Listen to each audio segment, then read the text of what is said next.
165টি সমিতি থেকে 2 জন করে প্রতিনিধিদের নিয়ে প্রশিক্ষণ শিবির। Gomati cooperative milk producers union লিমিটেডের উদ্যোগে একদিনের প্রশিক্ষণ শিবিরের আয়োজন করা হয়।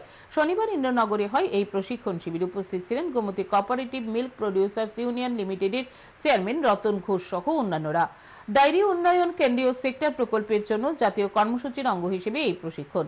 চেয়ারম্যান রতন ঘোষ জানান, বিভিন্ন বিষয়ে আলোচনা হবে। গোপালনের সঙ্গে যারা যুক্ত তাদের সাথে কি কি স্কিম আছে সেসব নিয়েও আলোচনা হয়। তিনি আরো জানান, গোমতীর উৎপাদিত জিনিসের আরো কিভাবে বাজারজাত করা যায় তা নিয়ে প্রশিক্ষণ শিবিরের আলোচনা হয়েছে। এদিনের বৈঠকে গোমতীর বোর্ড অব ডাইরেক্টররাও উপস্থিত ছিলেন।